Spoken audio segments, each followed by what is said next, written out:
¿Te sientes culpable cuando comes, duermes o simplemente porque realizas alguna actividad que te provoca placer? La culpa no es más que ese sentimiento que hace que nos demos cuenta de que hicimos algo mal a nuestros ojos o a la vista de los demás. Pero, ¿te has preguntado por qué la culpa nos persigue y no nos permite sentir placer? Quédate en Diálogos en Confianza, que hoy daremos respuesta a todas las interrogantes sobre culpas y placeres. Hola, ¿qué tal? Muy buenos días. Yo soy Marisa Escribano y como siempre me da muchísimo gusto recibirlo en este espacio de Diálogos en Confianza. Hoy tenemos un tema muy interesante porque vamos a hablar de algo que seguramente en algún momento a usted le ha pasado. Por omisión o porque hizo algo, porque así somos de culpígenos. De repente nos entra la culpa porque hicimos algo que no deberíamos de haber hecho o creemos haber hecho algo que no debimos haber hecho o simplemente porque cuando pudimos hacer algo no hicimos nada.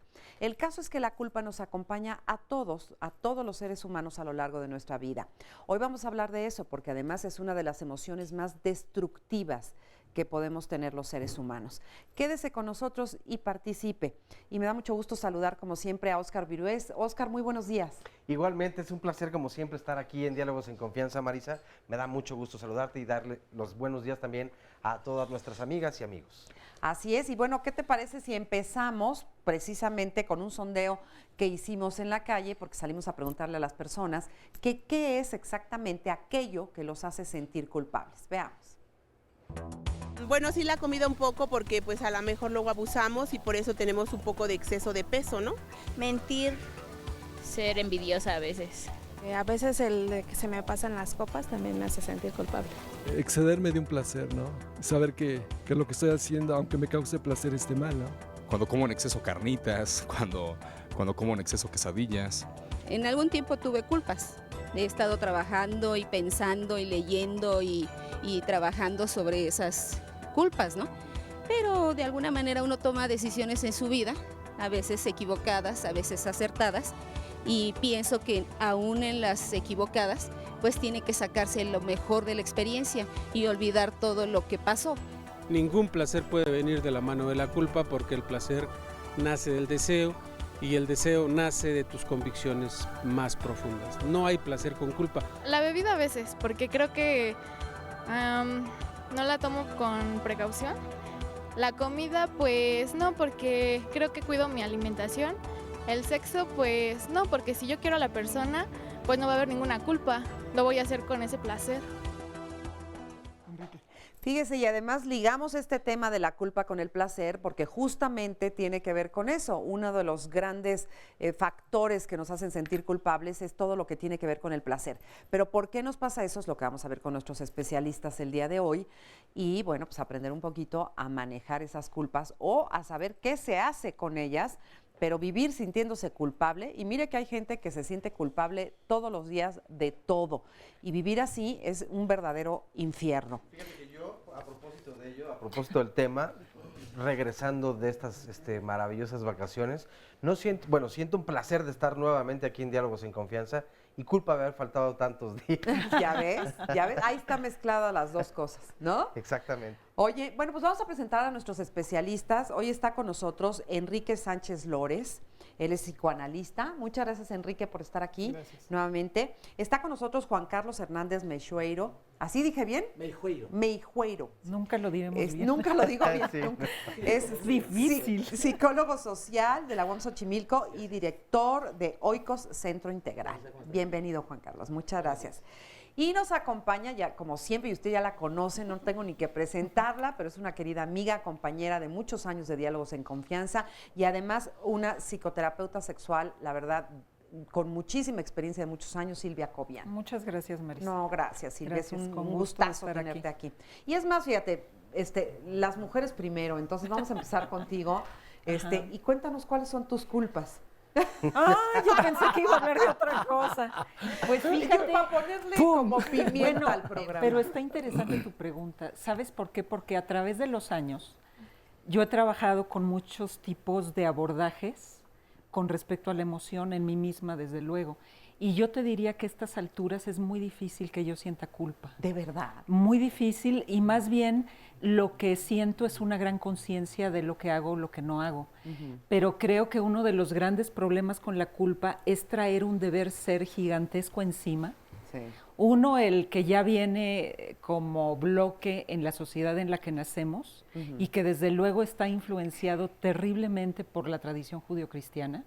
Y otro, el que yo me voy haciendo también en esta cultura de consumo, de imagen, de metas, de perfección, de corretearnos, donde son unas exigencias que finalmente la culpa tiene que ver con que no cumplo con todas esas exigencias. Sí. Pero cuando vas con quitándole fuerza a todas esas cosas, lo que va quedando, si haces un trabajo en serio contigo, es la conciencia de qué quiero para mí y qué no quiero para mí y qué quiero para los demás. La mejor descripción que he escuchado, por ejemplo, de lo que es el mal, fue en un libro, el más antiguo, hebreo, que dice dejar de ser tú mismo. Y lo que hacemos con el deber ser de entrada, y lo vamos a ir desglosando, es dejar de ser nosotros mismos y perseguirnos para hacer otra cosa. Y luego nos damos unas madrizas a través de distintas situaciones, porque ahí está la culpa. No debí, no soy. Pero bueno, de eso yo creo que vamos a irlo desglosando. No, sí, por eso digo que va a estar súper interesante, porque pues es algo que todos sentimos. Sí. Unos lo manejan mejor que otros, pero todos nos sentimos incómodos a veces con nosotros mismos por haber hecho o por haber dejado de ni hacer. cuenta nos damos que nos sentimos culpables. Así es. Pero bueno, si pudiéramos empezar un poco como a definir qué es la culpa y además de dónde viene, o sea, es algo que ya trae uno así como que en algún tipo de neurona, en alguna cosa, porque o es algo que aprendes, que se aprende después en la vida. Háblame de eso. Yo lo pondría como el vínculo con tus papás durante la primera infancia, ¿no? Con intención o sin intención, la culpa es como esta sensación aprendida de que un ser amado se va a enojar o lo decepcionas o te deja de amar. No sé si tenga una correlación orgánica neuronal. Sé, por ejemplo, que hay algunos tipos de patologías en donde las personas no sienten culpa en lo absoluto, ¿no? Como por ejemplo en la psicopatía, por ejemplo, ¿no? En la psicopatía. Pero de que es una sensación que desde mi punto de vista está traída desde la primera infancia, claro, si no te comes, por poner un ejemplo muy bobo si quieres, si no te comes toda la comida es que no me quieres. Y entonces ya viene este asunto de, no, pero es que sí te quiero, ¿no? Así que, lo que no quiero es la comida. Claro, lo que no quiero es la sopita. O si me haces, por ejemplo, hablaba Silvia del deber ser. Deber ser, ¿por qué debo ser? No como yo soy, sino como alguien más me dice. Okay, ¿y ese alguien más quién es? Comúnmente, las figuras de autoridad de nuestro pasado y de nuestra infancia. Papá, mamá. Y luego se van juntando instituciones y otras miradas de la sociedad, además, ¿no? Sí. Y las modas, las exigencias, la política, ¿no? Pero yo diría que siempre vinculados a estas figuras, por ejemplo, el Estado es una representación, en el inconsciente es una representación del padre, ¿no? Entonces, siempre son estas figuras de nuestra infancia a las que temimos perder por no ser quienes ellos querían que fuéramos, o quienes nosotros entendimos que querían que fuéramos. Exacto, a veces no es cosa de ellos, sino de lo que uno cree que los demás esperan de ti, ¿no? Claro. Y pero es terrible que todo nos viene de la infancia, oye. Pues sí. Bueno, yo creo que la culpa... Todo, o sea, ¿no? Yo creo que la culpa es natural y que es buena. Es funcional. Todos los sentimientos tienen un área sana y un área patológica. La culpa es un área tiene una función psicológica, que es avisarnos que nos estamos saliendo de nuestra congruencia. No está- viene del latín golpe, colpo. Oye, Juan Carlos, dijiste que no lo ibas a hacer. Y ando ya tragando lo que dije que no iba a tragar, ¿no?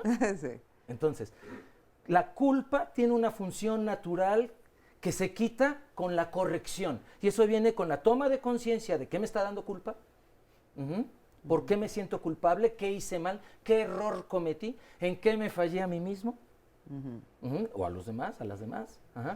Y en el momento que yo corrijo, la culpa se va. Ahora andan con una moda, yo no sé de dónde salió, que se ofrecen disculpas. Las disculpas se piden.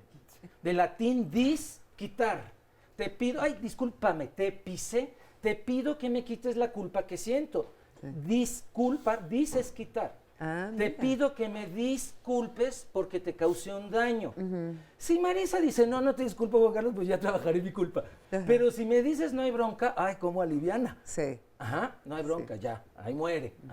Entonces, la culpa tiene una función, pero vivir en estado de culpa es un infierno. Es el área patológica, que es cuando viene, y yo ya diría, ¿no? Depende de la historia personal, la infancia de cada quien, depende de la cultura en la que estamos, porque a nosotros nos tocan las culpas judeocristianas, pero a los musulmanes les tocan las culpas musulmanas, ¿no? A los ateos sus culpas ateas, tal vez puestas en el consumismo o en los valores de la modernidad, ¿no? O en la cultura New Age. ¿No crees, Juan Carlos, que aunque se tengan otras religiones, la forma de pensamiento que se estableció a través de esta visión judeocristiana de lo bueno y lo malo es culpígena, Funciona no importa través, la ideología religiosa que tengamos. Y además de esta forma de vivir tipo premio y castigo, ¿no?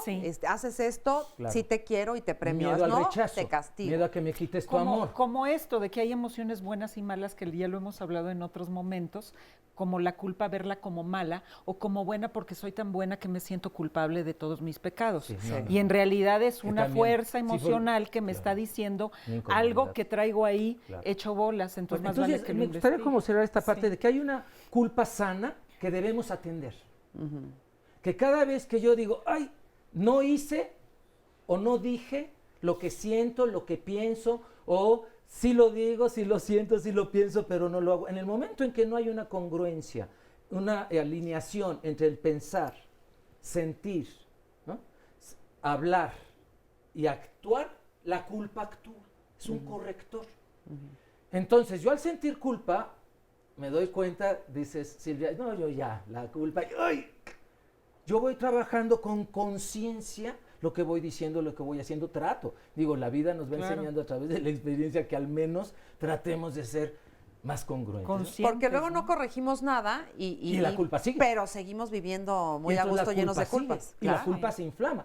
Si yo le grito feo a alguien, ¿cómo se me quita la culpa? Le digo, ay, oye, te grité el otro día re feo, fíjate que venía yo mal, ¿le explico? Ya, ¿me disculpas? Sí, ahí muere. Si yo no le corrijo, en cada vez que yo vea a esa persona, uy, voy a sentir culpa. Me voy a acordar que no fui congruente.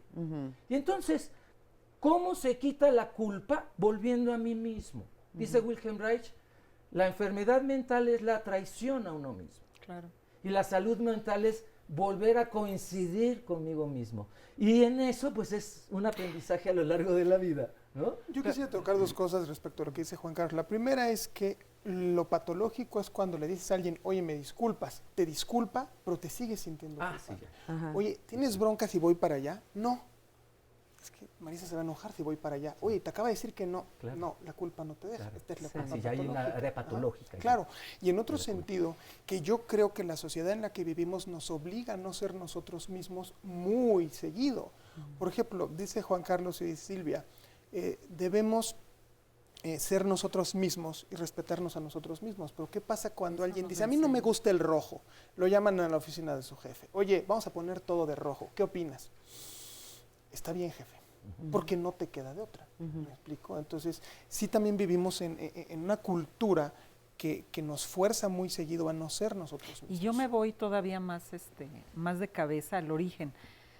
Una manera de describirlo es desde que somos niños nacemos a flor de piel con somos todo deseo, sensación, emoción, impulso, instinto, y lo que va sucediendo es que vamos tomando conciencia y ahí la misma sociedad y nosotros mismos vamos viendo que es peligroso ser nosotros tal y como somos, porque nos empiezan a censurar cosas.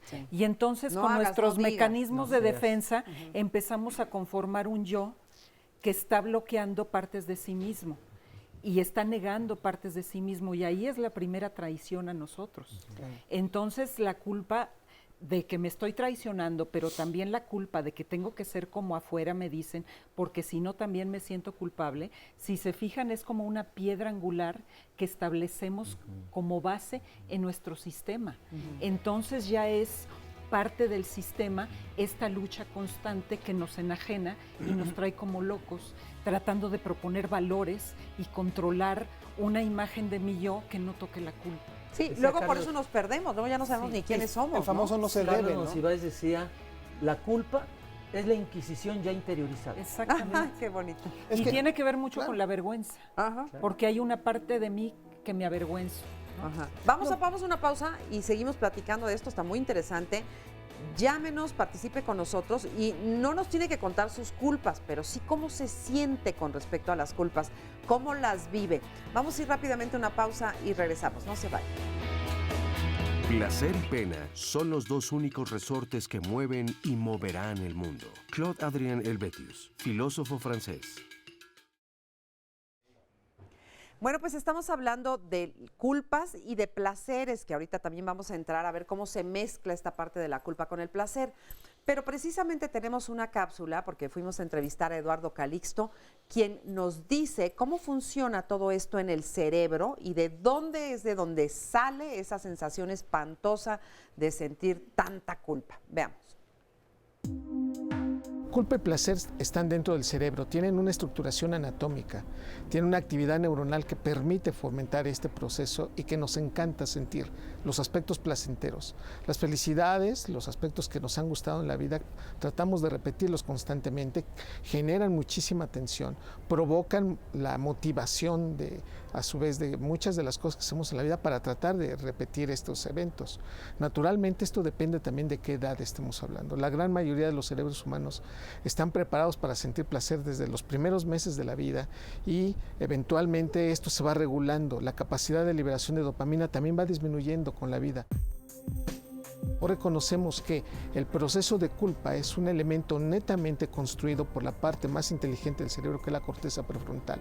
Contrarregula los aspectos para no llegar a hacer de una vida o buscar de la vida que sea totalmente placentera, sino tratar de justificar los elementos y a su vez preparar de mejor forma las circunstancias para tener placer. Entonces, estamos hablando que lo psicológico y lo social implican directamente un control biológico. Somos la única especie que adapta reglas y que de esas reglas permite que la gran mayoría funcione. Sin embargo, la gran mayoría de los cerebros pareciera que nuestros genes, nuestra liberación de dopamina, implica la necesidad de hacer lo contrario. Y hoy reconocemos también desde el punto de vista biológico que entre más frenos nos ponen, más dopamina nos liberan, y entonces la sensación y el querer repetirlo con mayor intención también aparece. De tal manera que esta parte del placer y del tratar de inhibirlo a través de estas sensaciones culposas, lo tenemos presente todos los seres humanos. No hay cultura en donde no esté involucrado este evento, y no hay ser humano que escape de esta situación.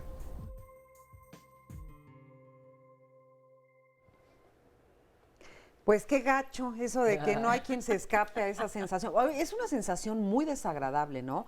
¿Cuál es la sensación de la culpa? ¿Qué le pasa a una persona? Terriblemente. Te hace sentir inadecuado, Es un sentimiento incómodo. sombrilla. A ver. Se siente miedo al castigo, al rechazo, se siente inadecuación con la vida, inadaptación, se siente decepción de uno mismo, ¿no? Se siente tristeza por si se dañó o no se dañó, ¿no? Por si me dañó o no me dañé. Vergüenza. Sí. Vergüenza. Entonces, La la culpa vergüenza es un sentimiento sombrilla. Por eso es bien importante ir tomando conciencia. ¿Qué me da culpa? Ubicar la culpa. Todos los sentimientos son mensajeros, todos. El miedo, si viene un perro corriendo y me gruñe y me saca los dientes y siento miedo, el mensaje es: Juan Carlos brinca la mesa, agarra un palo, agarra una piedra, corre, me trae un mensaje. Si yo digo, ay, es que no me debe dar miedo, pues ya me mordió. Sí. ¿Me explico? Todos los sentimientos tienen una función de sobrevivencia de la persona. Sí. El abandono, la soledad, la tristeza, la alegría, el placer, repetir, me da dopamina, repito y repito, ¿no? Porque me da vida. Todo lo que da placer, ya hablaremos de placer, todo lo que nos da placer es porque nos vitaliza, nos da vida, ¿no? Esa es la sensación de la persona. ¿Lo contrario de placer es culpa? No. No. Porque la culpa puede ser miedo. El miedo yo creo que es porque más cercano. Porque hasta con culpa puedo vivir el placer. Claro, pues claro, y transgrediéndolo y repitiéndolo. Entonces, yo creo que en el momento en que digo, a ver, tengo miedo, ¿de qué tengo miedo? De que el perro viene corriendo, corrijo y el miedo se va. ¿De qué sentí culpa? De que grité feo a mi hermano, a mi hermana, corrijo, el miedo, la culpa se va.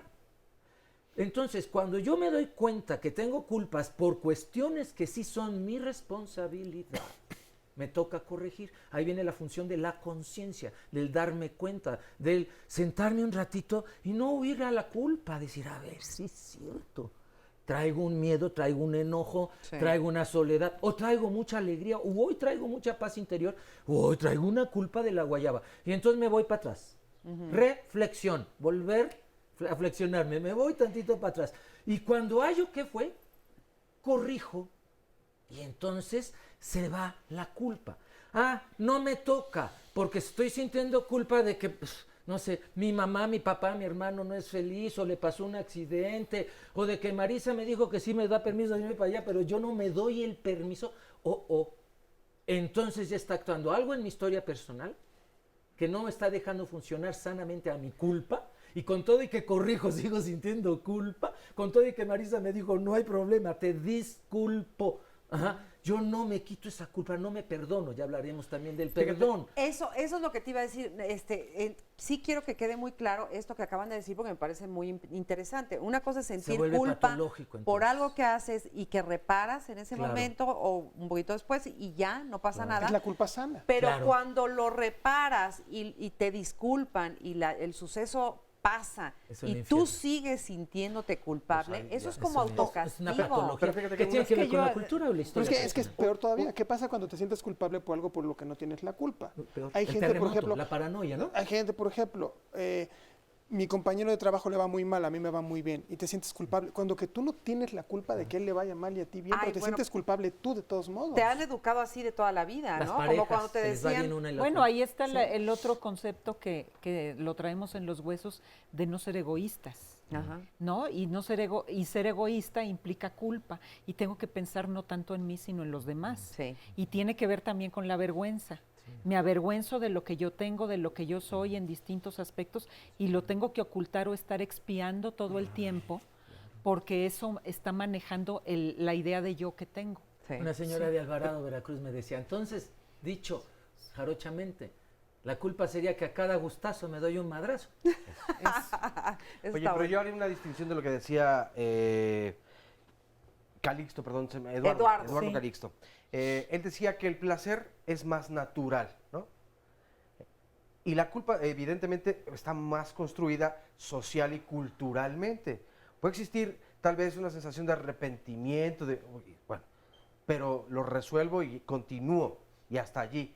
Pero es más natural el placer, o sea, el cuerpo humano sí está más sabido a bueno, hacer. Bueno, es que ahí está el truco, o sea, claro. Si estamos en una sociedad que de entrada nos genera que nos avergoncemos de lo que somos, el gozo de lo que soy se reduce y a veces vivo el placer. Y además, ese gozo tan demonial, o sea, tan enorme de sentirme yo mismo y no tener cargando nada, se reduce a una experiencia del gozo con el placer.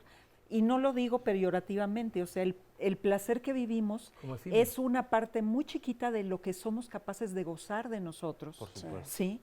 Pero lo sacamos por algún lado y luego también al placer le ponemos mil condiciones y estereotipos y si no es con el objeto tal, ya no gocé.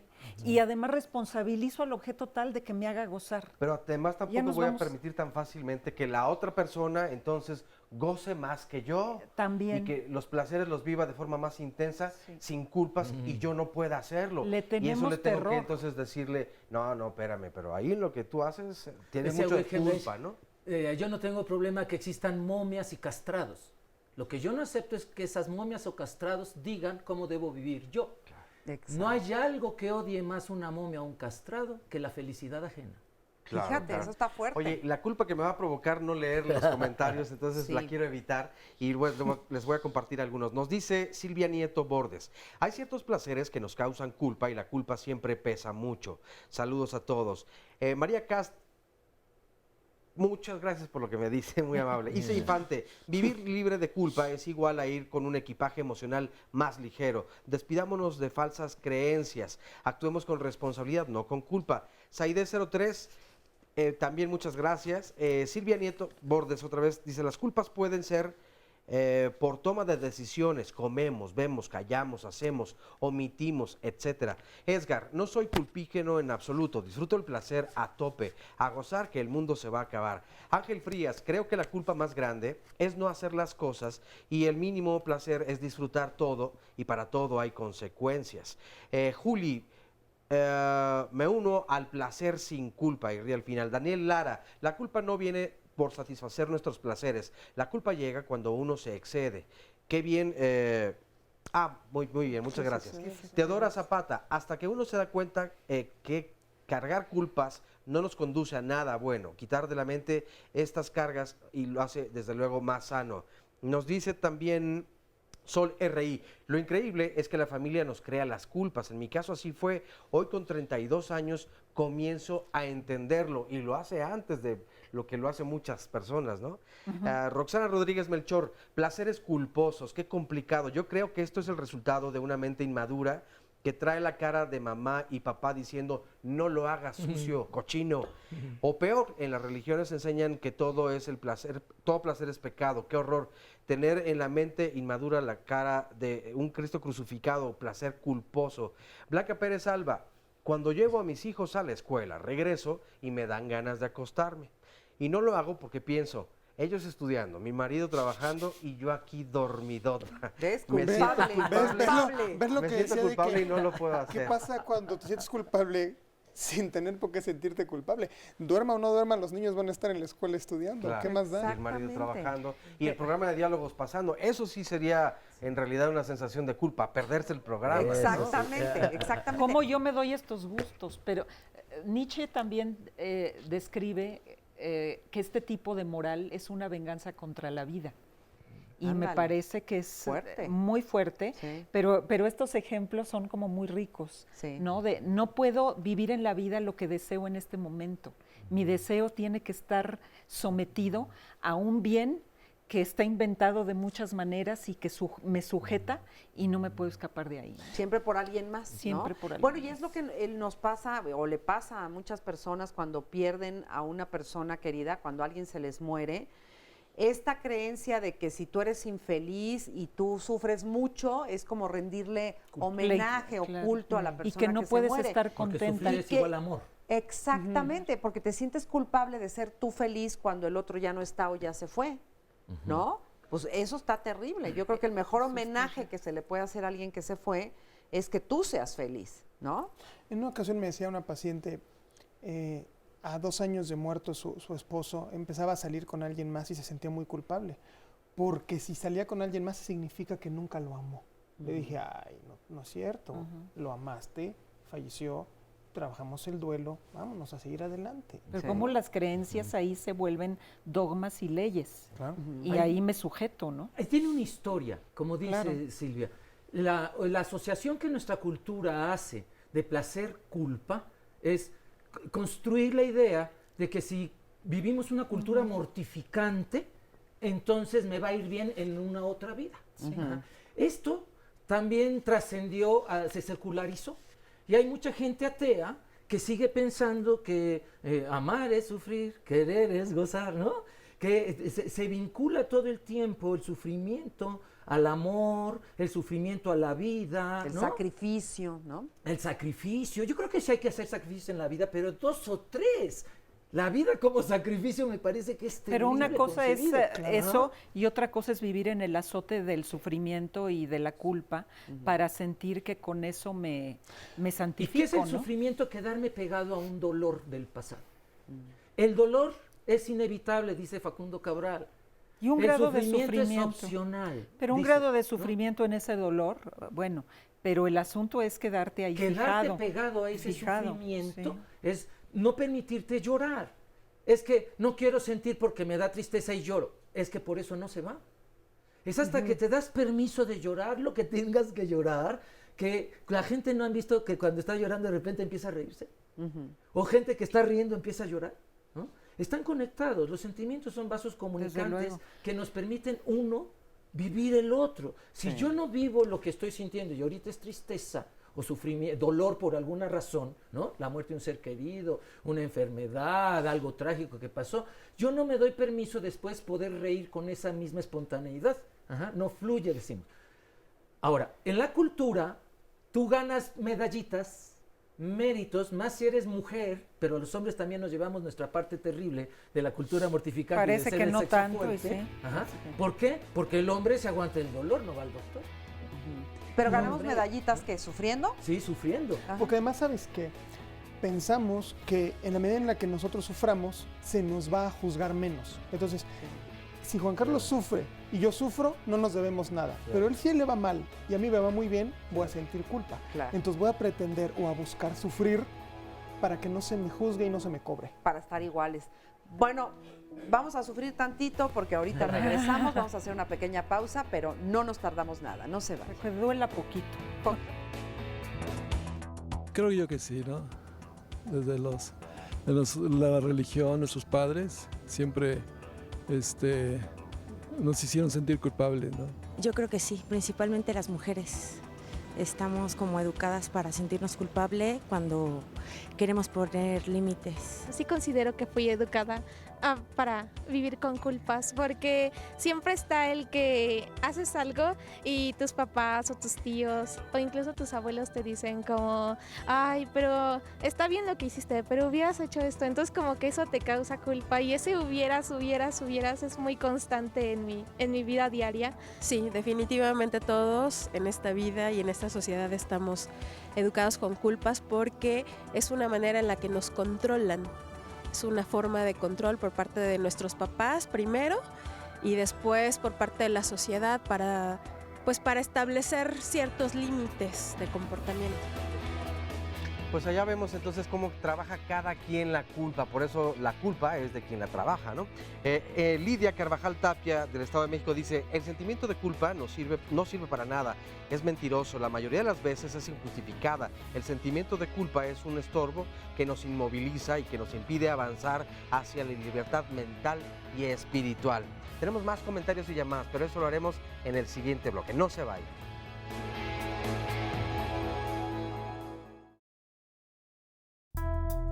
Este binomio placer-culpa, de entrada me pareció un tema muy amañado, porque a nosotros nos hace mucho sentido, porque vivimos en una sociedad cuya ideología es fundamentalmente católica. Entonces, la idea de la culpa relacionada con el placer está clarísima desde el principio. Uno de los pecados es no desearás la mujer de tu prójimo, pero no es un vínculo necesario.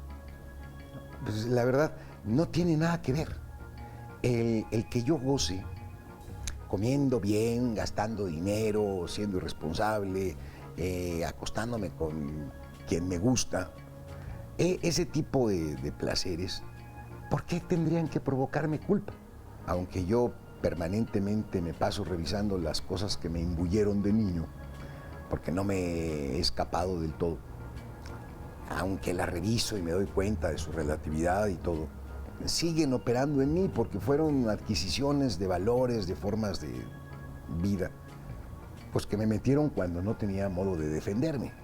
Pero en la medida de lo posible habría que buscar divorciar el placer, que insisto es a todo dar y que no tiene nada que ver con nada más que consigo mismo, de una idea de lo que debe de ser, y cuando me despego de ese deber ser, no puedo disfrutar.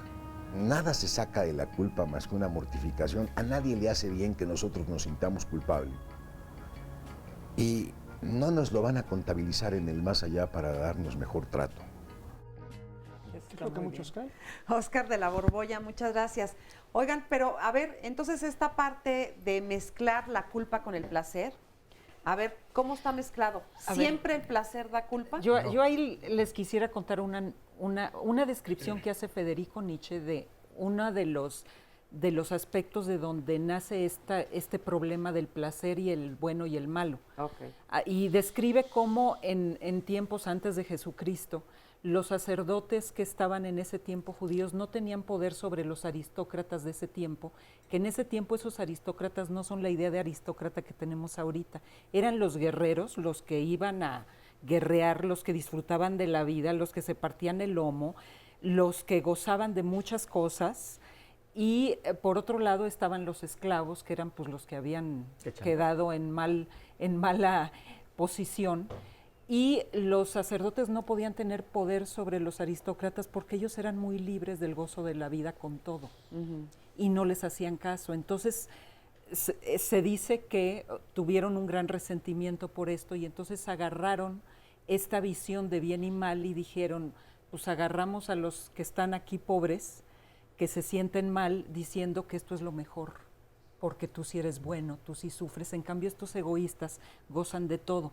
Y esa fue una manera de tratar de empezar a tener poder sobre una parte de la población y establecer terriblemente una visión del bien y el mal y de lo que debo de ser y de lo que está malo. Y entonces ahí este gozo de yo soy con todo, sí, pues es lo más prohibido. Y eso, bueno, lo retoma el cristianismo también, pero más allá de que lo hizo, si lo hizo, eso es parte de lo que luego hacemos. Lo que no me gusta que el otro me confronte o que viva o lo que yo envidio porque creo que no lo puedo alcanzar, entonces empiezo a decir que el otro es el malo de la película, Claro. ¿sí? O que yo soy la mala de la película porque me dejo atrapar en eso. Claro. Yo creo que ahí la creencia, estas creencias bases son tremendas para poder entender yo por qué me rijo, cómo es mi conciencia moral la que yo he ido desarrollando. Claro. ¿Qué pongo en tela de juicio y qué no pongo en tela de juicio? Y ando diciendo, no, está mal que Marisa haga esto o que Enrique haga aquello, deberían de hacer esto.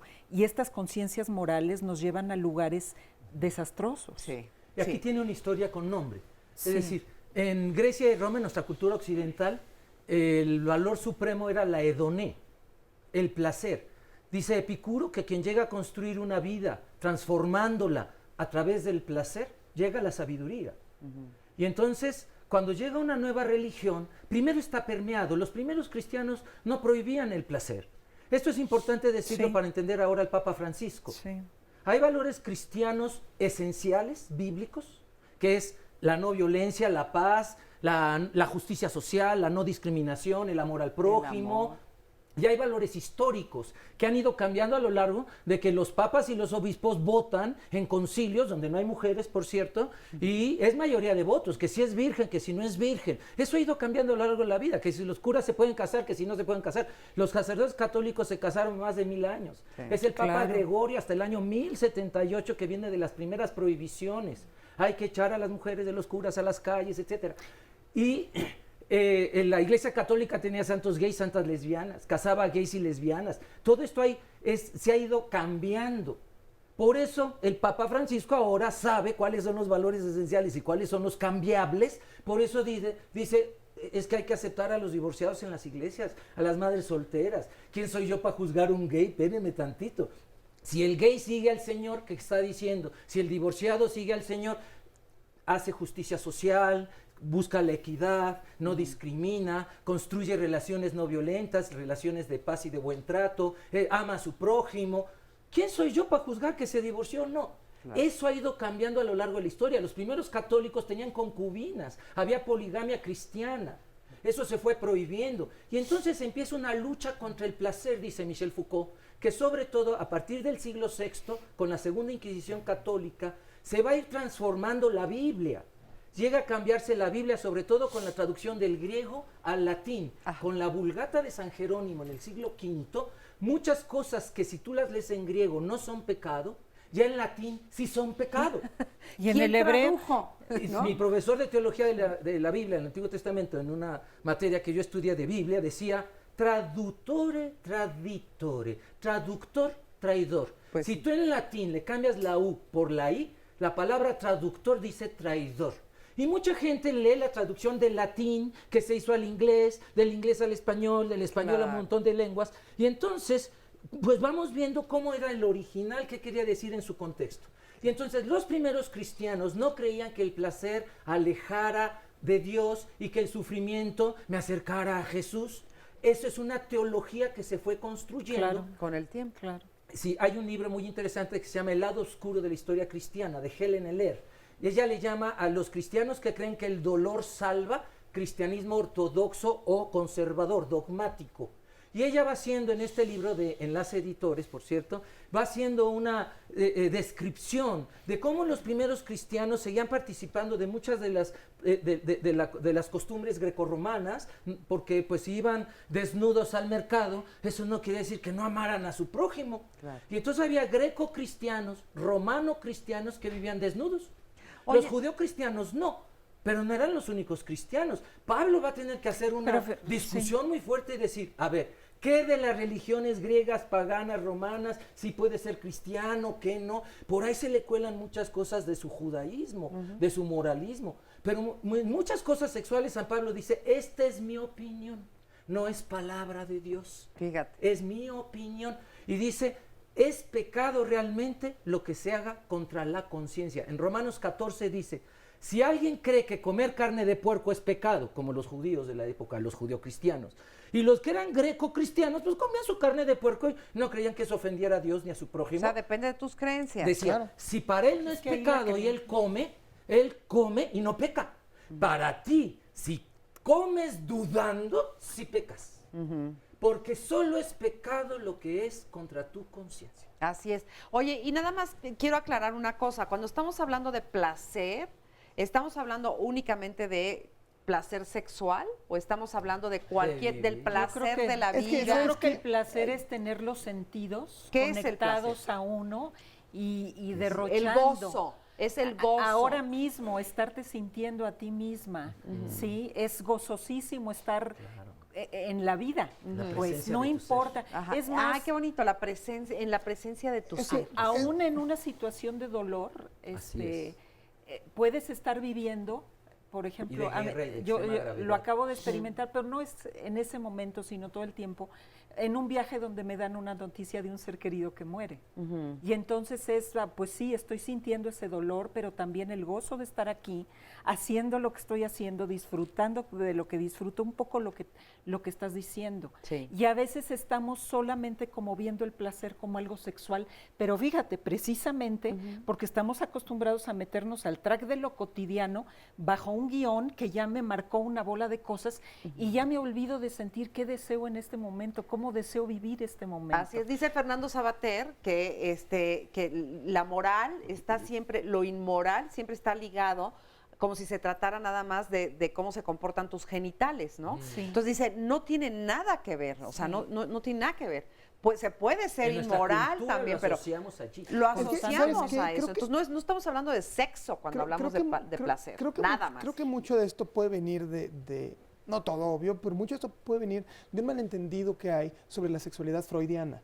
Cuando Freud hablaba de placer sexual, hablaba del sexo de manera muy amplia, el sexo no como genitalidad, sino el sexo como sensación personal, tanto física como mental. Darme tiempo a mis sensaciones.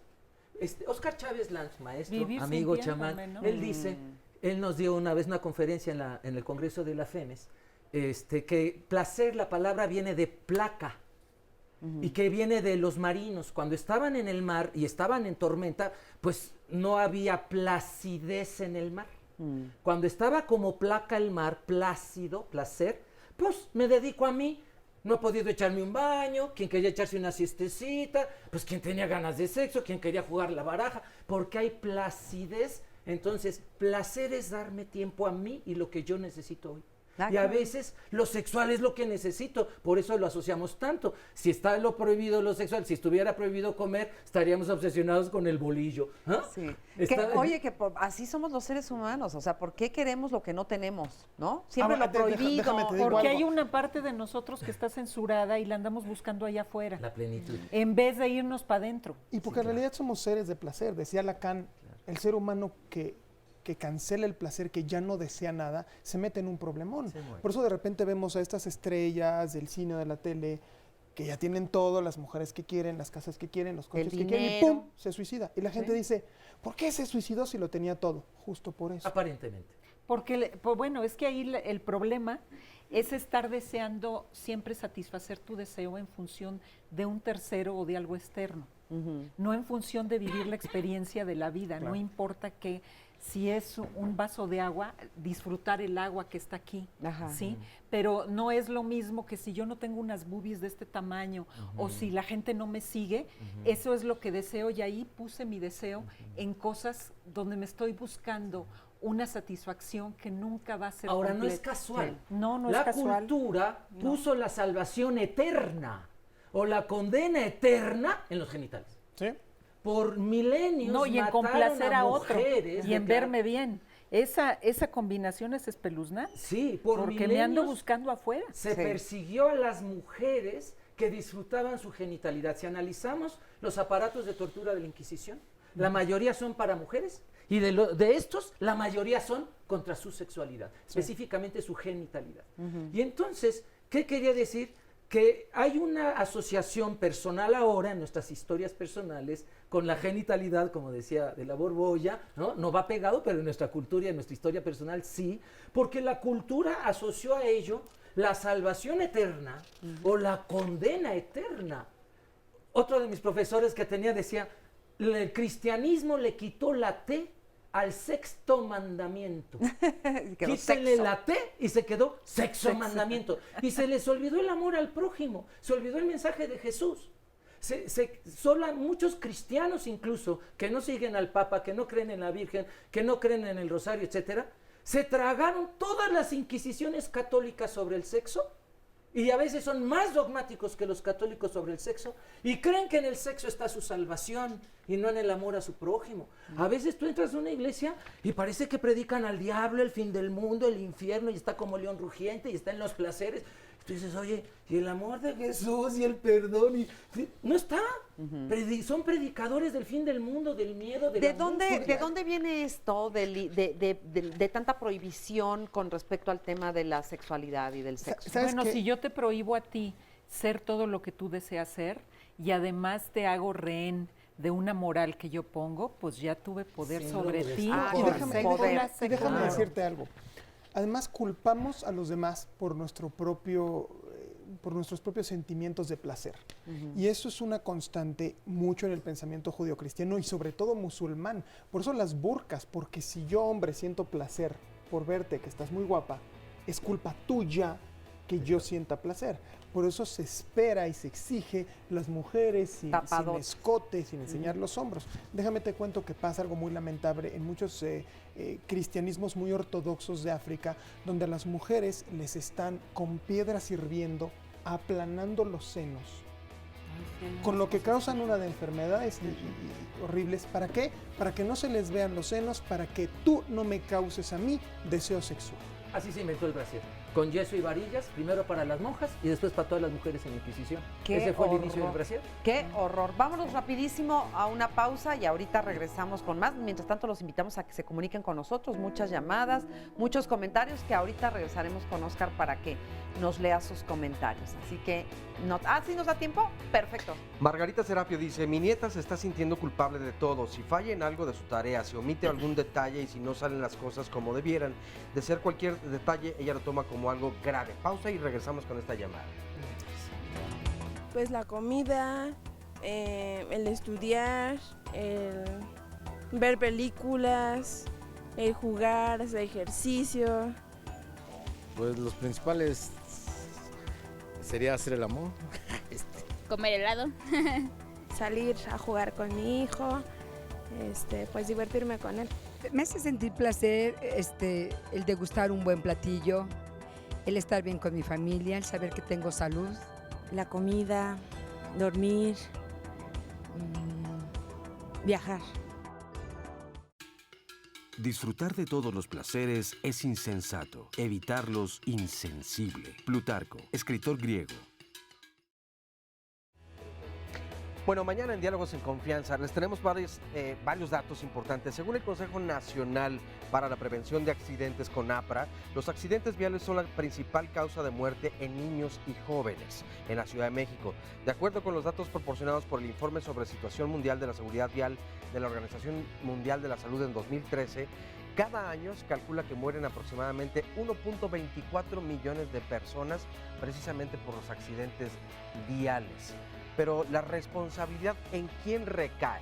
¿Son los automovilistas solamente, o los motociclistas, o los ciclistas, o los peatones? ¿Somos todas, somos todos los que tenemos que ser responsables de lo que ocurre en nuestras vías que diariamente circulamos? Bueno, pues sobre eso y más hablaremos mañana aquí en Diálogos en Confianza. Y si ustedes quieren venir a conocer un poco más acerca de este tema, que también tiene que ver evidentemente con el nuevo reglamento de tránsito, pues entonces llamen en este momento al 53 41 44 35 y aparten su lugar, y nos vemos aquí mañana en punto de las 9:30 de la mañana. Vamos a ver un breve resumen de la primera parte del programa y enseguida un sondeo de opinión. Creo que uno de los grandes problemas con la culpa es traer un deber ser gigantesco encima. Ya viene como bloque en la sociedad en la que nacemos y que desde luego está influenciado terriblemente por la tradición judio-cristiana.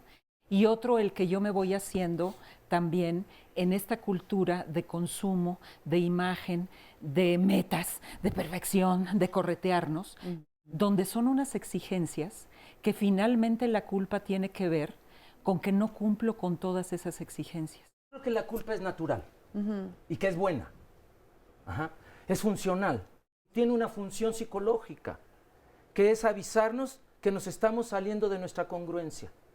Tiene una función natural que se quita con la corrección. Y eso viene con la toma de conciencia de qué me está dando culpa, por qué me siento culpable, qué hice mal, qué error cometí, en qué me fallé a mí mismo, o a los demás, a las demás. Y en el momento que yo corrijo, la culpa se va. Pero vivir en estado de culpa es un infierno. Es el área patológica. ¿Cómo se quita la culpa? Volviendo a mí mismo. La enfermedad mental es la traición a uno mismo. Claro. Y la salud mental es volver a coincidir conmigo mismo. La sociedad en la que vivimos nos obliga a no ser nosotros mismos muy seguido. Y también vivimos en una cultura que nos fuerza muy seguido a no ser nosotros mismos. En la medida en la que nosotros suframos, se nos va a juzgar menos. Entonces, pretender o a buscar sufrir para que no se me juzgue y no se me cobre. Pues no, porque pues culpas hay por donde quiera, ¿no? O sea, por donde quiera, hasta con el pensamiento también hay culpas, ¿no? Yo pienso que sí, ¿no? No hay ningún problema. O sea, creo que la gente, mientras más calmada viva, es mejor, ¿no? Yo digo que no, ¿no? Porque pues en la vida cotidiana, pues yo digo que todo mundo tiene culpas, ¿no? En cualquier sentido. Pues yo creo que mientras no hagamos mal a nadie, claro que se puede vivir sin culpas, solo hay que ser como conscientes. No, no se puede, porque siempre existe algo que te incomoda o que te genera la culpa otra vez. Yo creo que no. Pues porque somos seres humanos y en algún momento todos tenemos equivocaciones. Entonces cuando te equivocas, pues vienen esas culpas, ¿no? No, como lo dicen las Sagradas Escrituras, ¿no? Que esté libre de culpa, que arroje la primera piedra. Bueno, pues muchas gracias a quienes participaron en este sondeo. Increíble ver cómo hay personas a las que no les causa culpa nada. No, es cierto. No, aquí la diferencia evidentemente, y cada quien lo plasmaba de acuerdo a cómo le ha ido en la feria. Margarita Serapio les leía esta llamada en el bloque anterior y no terminé de hacerlo. Mi nieta se está sintiendo culpable de todo. Si falla en algo de su tarea, si omite algún detalle y no salen las cosas como debieran, pone entre comillas, de ser. Cualquier detalle ella lo toma como algo grave. Dice que siente que su pecho se oprime y le dan ganas de llorar. Yo como abuela trato de motivarla y decirle que no pasa nada, que es natural, pero ella no lo entiende así y eso le afecta mucho. ¿Cómo puedo ayudarla? Necesito un consejo. Pero voy a leerles varias llamadas para que entonces se puedan juntar distintas opiniones. Alejandra, llevo 5 años de casada, una niña de 3 años, pero desde que nació mi hija no tengo relaciones sexuales con mi esposo. Se me han presentado oportunidades para estar con alguien más y no lo hago porque me siento culpable de faltarles al respeto a mi esposo y a mi hija. Quiero saber si esto es lo más natural. Ángeles. Viví violencia en mi matrimonio, tuve una bebé y decidí registrarla con el apellido de su papá. Ahora me siento muy culpable por haber tomado esa decisión. Tengo la custodia de mi hija, pero debo prestársela a su padre. Eso me genera mucho miedo, ya que me ha amenazado con llevársela. No sé cómo quitarme la culpa. Vivo literalmente en un infierno. He acudido a terapias psicológicas y no me han podido ayudar hasta el momento. Me gustaría que los expertos me den un consejo. Nos dice también Rosa, mi mamá falleció en el mes de enero de Alzheimer. Mi papá se encuentra postrado en cama y mis hermanos tomaron la decisión de no darle la noticia a mi papá. No estoy de acuerdo con eso, por lo cual me siento culpable y no sé qué hacer. Cecilia Flores, la culpa es cuando uno como padre se equivoca y ve reflejado en los hijos todo lo que uno hizo mal. Con el tiempo nos damos cuenta de que todo sigue dañando a los nietos por no haber hecho bien las cosas como padres y haber tenido consentidos. ¿Cómo terminar con esta culpa? Leticia García, llevo separada 7 años y tengo una pareja desde hace 2 años. Esto me hace sentir culpable. Me siento culpable cuando mi ex marido me busca. ¿Qué me recomiendan los especialistas? Jesús González, cuando no logro lo que deseo, a veces siento culpa por no haber realizado algo para conseguirlo, pero nunca me he sentido culpable por hacer cosas que me hacen feliz. Y finalmente dice también Luna Mariana, me parece que la culpa está relacionada con la ansiedad y o angustia. A tanta culpa interna no soportada por el ser humano, se manifiestan sensaciones de ansiedad o angustia. Me gustaría saber qué opinan los especialistas. Bueno, hay un montón de dudas, me parecen cada una muy interesantes. Aquí también algo que destacar es cómo de pronto en la experiencia que tienen todos ustedes, evidentemente muchas personas quieren aferrarse a y de allí voy a comenzar a trabajar o tal vez resuelva mi situación que, como decían algunos, viene de generaciones atrás y ustedes ya lo dijeron, ¿no? Sí. Es complicado este proceso. Es complicado. Es interesante esto también que dice de la angustia, desde luego que va muy ligada a la angustia porque hay un choque de deseos dentro. Por un lado, el deseo legítimo de lo que quiero vivir o de lo que viví, y por otro lado, la censura que te dice que estuvo muy mal, y entonces ahí la culpa. Y la censura puede ser una censura que está siendo muy bien calibrada, de decir, hijo, es que aquí hiciste algo que te dañó a ti, dañó a otro, y es como este llamado a ver, darle un movimiento a eso diferente. Pero también está como la primera llamada de la chica que haga lo que haga, no quiere cometer ningún error porque no lo soporta. Y esto del error, fíjense qué distinto es experimentar opciones y ver que unas salen de una manera y otras de otra, y ir buscando la mejor opción, a que cada acto que yo llevo a cabo se vuelva un acto de demostración de si yo soy perfecta o no, y de si entonces si soy valiosa o no, o todo lo contrario. Entonces no experimento nada. ¿Sí? O me atormento como esta chica que se está atormentando.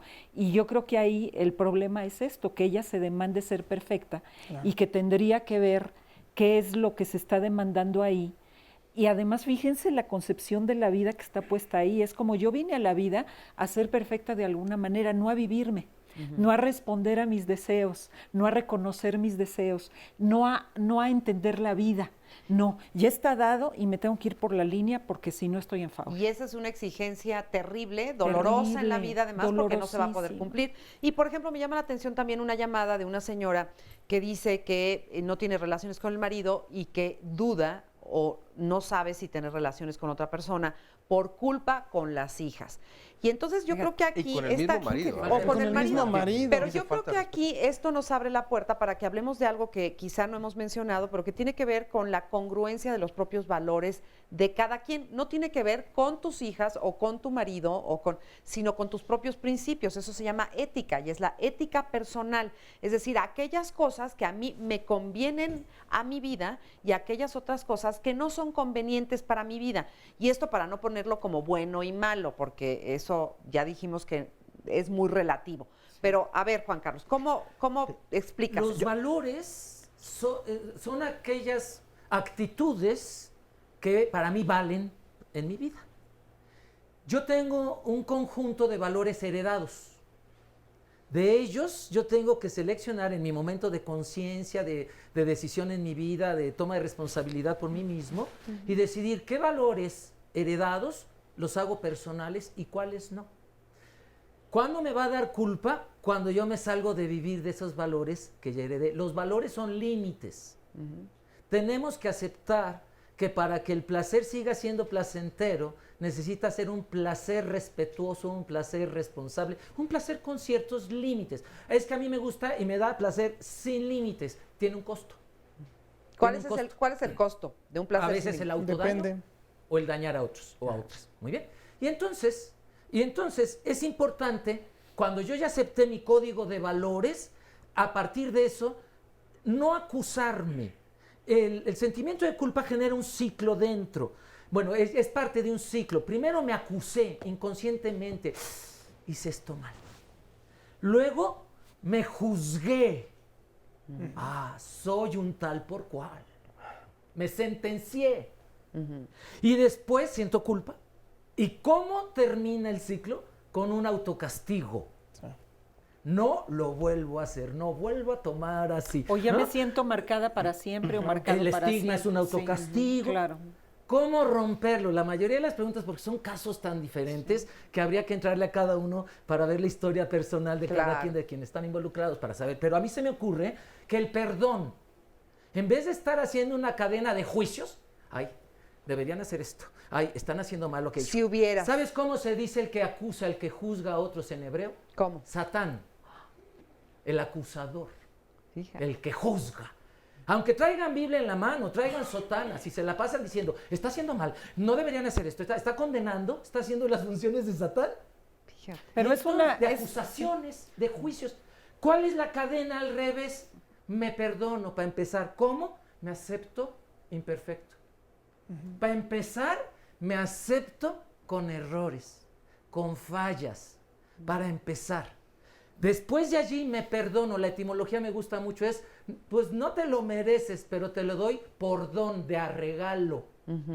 ¿Qué te regalo? La confianza que te tenía antes de que me lastimaras. Fíjate, aquí en Twitter nos agrega nuestro buen amigo y compañero especialista de este programa también, Juan Antonio Barrera. Dice, en psicología una máxima es, crea culpa y ganarás. Si haces sentir a alguien culpable, lo traes en la bolsa. Claro. Y es lo que estás haciendo. Cuando tú perdonas, te liberas. Es decir, te aceptas imperfecto, con fallas. Pero además tratando de corregir, no digo nada más dejarme, sino tratando de corregir aquello que me está generando culpa. Me devuelvo para empezar mi confianza original, y en leyes, en derecho, hay algo que se llama reparación del daño, que en psicología funciona padrísimo. No basta pedir perdón a alguien si le hiciste daño. Pregúntale qué necesita de ti para que ya quedemos tablas. Pues sí, pero hay gente que lo que quiere es que te arrastres el resto de la vida suplicante de perdón para que pues allá ellos. liberes la culpa. Pero ¿no? sí Es es importante la reparación del daño, concebirla para que la gente le devuelva su paz interior. Pero eso no es perdón real. No. Si alguien quiere que te arrastres, no te está perdonando, se está vengando. Está juzgando, ¿no? Claro. Está desde arriba. Se está vengando y te está haciendo pagar lo que hiciste. Entonces eso no es un perdón. Claro. Eso es un castigo que no termina. ¿no? Como el infierno, que por eso a mí me parece una noción tan lamentable, que por un crimen finito recibas un castigo infinito. Hijo, fuerte. Bueno. Vamos, déjame platicar un poquito aquí con Laura. Hola. Laura, confiésate, Laura. ¿Cuáles son tus pecados? Bueno, en mi caso creo que mi relación entre gusto y placer es el viajar. Ajá.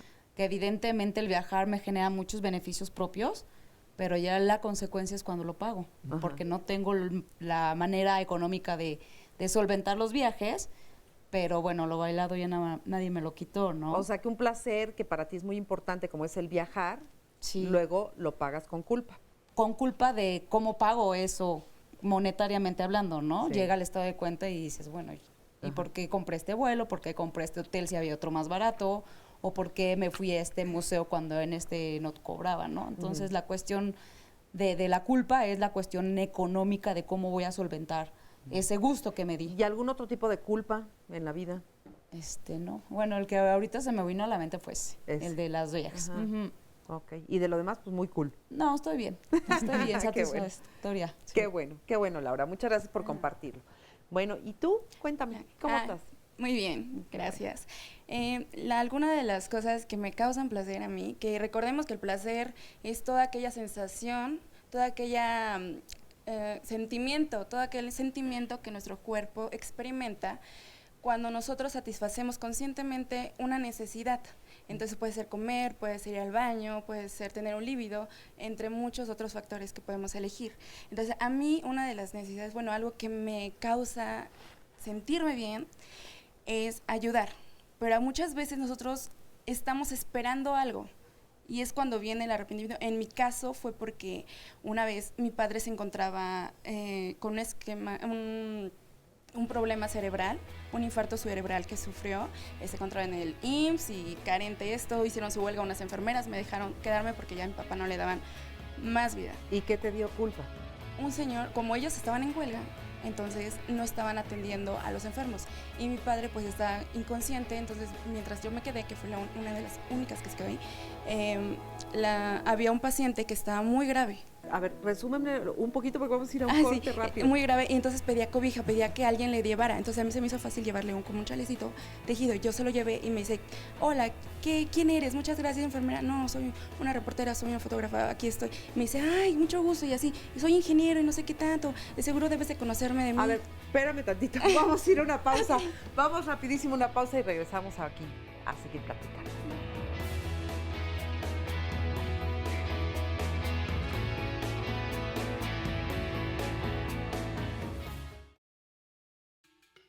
El mejor placer en la vida es hacer lo que la gente te dice que no puedes hacer. Walter Bagehot, economista y jurista inglés.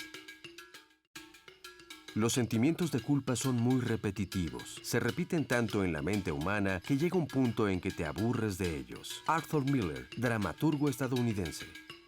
Bueno, pues ya estamos aquí de regreso y estamos platicando con Elizabeth, que entonces, para hacer un breve resumen, ella ha descubierto que un gran placer en su vida es el ayudar a otros. Y eso lo descubre porque en una ocasión que su padre estaba enfermo en un hospital, ella le regala un chaleco a otra persona creyéndole hacer un bien y esta persona se te pone fatal. Sí, se me alteró demasiado. De por sí él ya estaba mal y no tenía visa porque tenía diabetes. Bueno, entonces se me puso muy grave y yo así de, ay, todas pues no lo podían atender. Ok, mi arrepentimiento fue en ese momento.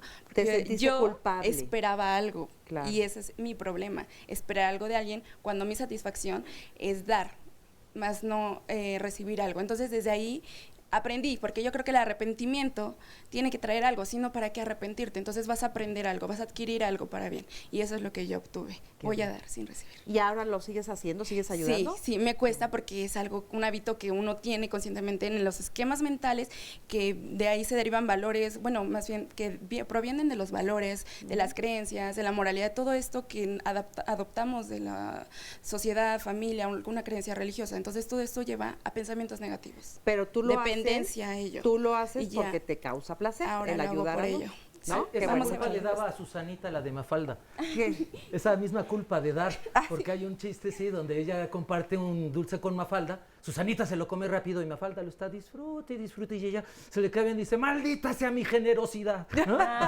Qué divino, qué divino.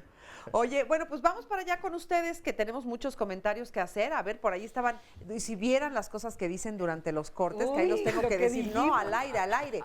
A ver, Silvia, Enrique, a ver. Bueno, es que el concepto del Dios cristiano que se tiene, porque nos decía Enrique, que Él es el que juzga, sí, el que castiga. No Satán, Satán. como decía Juan Sin Carlos. embargo, esta construcción del Dios bueno y del Dios malo es tardía. Ajá. En la antigüedad existía solo la divinidad, que daba beneficios o maleficios, como mamá tierra, Pachamama, que da maíz o da un terremoto. Ajá. Y entonces hay textos bíblicos donde los espíritus malignos también salían de Dios. Hay un texto en el primer libro de Samuel donde el rey Saúl está juzgando a David y dice, y un espíritu malo venido de Dios se poseyó de Saúl. Y uno diría, ¿cómo un espíritu malo venido de Dios? Es el diablo. León Dufour, un teólogo jesuita, tiene un libro que se llama Diccionario de Teología Bíblica. Si ustedes buscan ahí diablo, viene la historia del diablo, cómo se fue construyendo el diablo.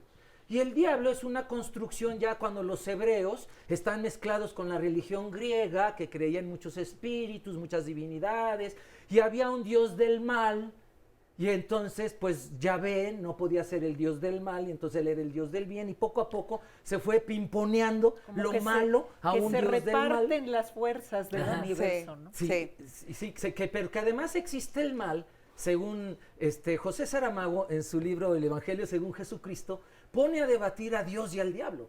Y Jesús está en medio. Y entonces el diablo solo existe porque Dios no lo perdona.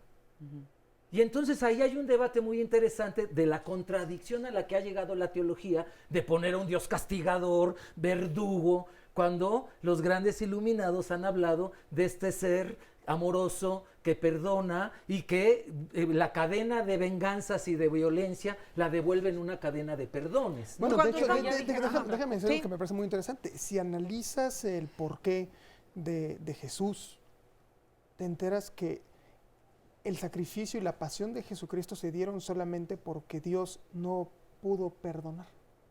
Y perdonar así de te perdono. No, para podernos perdonar tuvo que hacer todo este asunto de hacerse hombre y sufrir y sangre y muerte.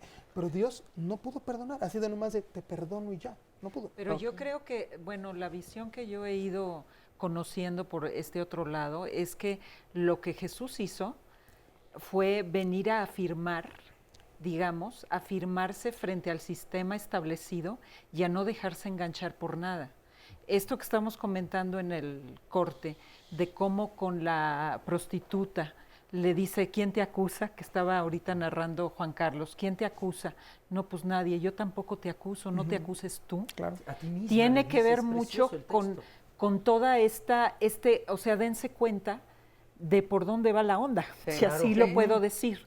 Y ahora el sacrificio en muchas visiones tiene que ver con salir de este mundo de lo útil y enfrentar mis propias decisiones y tomar toda la energía que reparto en un sistema que toma de mí en función de esta conciencia moral, y yo recupero y establezco mi propia moral, mi propio valor, pero basado en no entregarme a nadie. Sí. Ahora, yo les sugiero algo. Y ahorita ya. Sí, no, ya empezamos a vamos a brincar. alejarnos un poco de la parte religiosa, Sí, que porque creo ya que ya nos estamos ahí queda claro que clavándonos. todo eso es lo que permea en nosotros para que seamos vengativos, culpígenos, castigadores, lo bueno, yo lo lo ligo malo, con acusadores. yo lo ligo con esto que dicen de no ser, porque lo que están ahí pidiéndose es ser buenas de alguna manera y no fueron buenas de alguna manera. Exacto. Una gastando de más y otra que no te Dando acabé de una entender ayuda de muy bien. más. No, Dando la dando ayuda esperando de a más. cambio. Dando Dando esperando a cambio. Sí, dando esperando a cambio lo que ustedes, pero es una visión de tengo que ser buena. Claro. Y en el momento que yo pienso Según que un no modelo, fui buena, Según un modelo. sí, en vez de decir, chin, gasté de más, ¿por qué siempre me meto en la misma trampa? Tengo que ver cómo me organizo mejor y ya, pero ¿por Corregir. qué me tengo que tachar de entrada como mala y vivir ese proceso de culpa? Autoflagelarse. ¿No? Claro. O ver por qué tengo esta necesidad de dar y dar y dar, ¿qué estoy esperando de regreso? Pues lo que estás esperando de regreso es lo que hay que ver qué es. Y comúnmente uno espera gratitud y que algo de afuera me llene algo que no tengo bien acomodado. Y entonces Aceptación. eso es lo que hay que Pero una cosa investigar. rápida, socialmente pensamos que esperar algo a cambio debe hacernos sentir culpa, cuando que en Tampoco. realidad mayormente actuamos esperando siempre algo a cambio. Y está Incluso si yo amo a mi pareja, pero la si yo amo a mi bronca- pareja, yo espero que mi Eso de pareja que me tú ame de amas, vuelta. Exacto, eso Pero de que somos, tú amas y claro, no le importa pero somos, si te aman, porque lo Pero ahí importante es es muy el somos, cuerno. somos Es muy muy juzgados fácil por el enganchar. estoy ¿No? esperando algo a cambio, y eso nos Claro. genera un montón de culpa Bueno, que es totalmente que no el viene al problema caso. también es estar esperando sin haber negociado nada. Y entonces, ¿por qué no hablamos de lo que esperamos? Y habrá otras cosas que efectivamente no tenemos por qué esperar. Si yo te doy un beso, no me tienes que dar a fuerza un beso. Pero hay otras cosas en la relación que sí espero. negociamos. Pero si yo doy un beso, yo espero que me lo devuelvan. Claro. ¿Quién sabe? A veces no. A veces yo llego y le doy un beso a mi nieto y me voy corriendo porque voy a hacer otra cosa y nomás no espero nada. Sí, o sea, va a depender mucho del acto en sí mismo. Es que establecemos luego reglas de que si esto es así, siempre tiene que vivirse así. Oye, y no a ver, necesariamente. yo quisiera saber, te digo, ya aterrizado en la vida cotidiana y mundana de todos nosotros, ¿cómo sería vivir sin culpa? Y digo, fíjate, aquí me estoy confesando, ¿cómo es vivir sin culpa? Porque no Mira, sé. no lo sé, porque yo te decía al principio que yo he experimentado a través de la vida y de la chamba que he hecho, bajarle mucho a mi demanda y a mi deber ser. Entonces eso a mí me ha amortiguado mucho la culpa. No quiere decir que no sienta un sentimiento de duda, un poco de angustia o de ante un llamado de decir, hijo, frente a esto, ¿qué estoy poniendo en O a juego? veces de arrepentimiento para corregir algo. Ajá. ¿Sabes qué? Yo el arrepentimiento todavía lo estoy dilucidando como muchas otras cosas, porque sí creo, yo estoy de acuerdo en que hay que aceptar lo que hemos vivido. Errores. Pero volverlos a etiquetar de errores y de fallas, a mí me parece muy peligroso. Porque finalmente fueron actos que sí pudieron causar daño y lo que tú quieras, pero ventanearon algo, siempre ventanearon algo. Y eso, si uno lo toma para aumentar la conciencia personal, no es un error. Entonces, ¿cómo lo puedes decir que fue un error o no? Yo ahí por eso, esto de declararme imperfecto tampoco me acaba de gustar. Yo más bien declaro que no sé todo de la vida ni de mí. Y que entonces le baje 3 rayitas a esta sensación de yo lo sé todo porque soy perfecto. De omnipotencia. ¿No? De omnipotencia, de toda esta negación y de toda esta afirmación de un personaje que nos hemos todos demandado ser en algún sentido. Y creado estas ciertas obligaciones como, por ejemplo, si yo soy talentoso para algo, tengo la obligación de desarrollar al máximo este talento y de dárselo o compartirlo con la sociedad.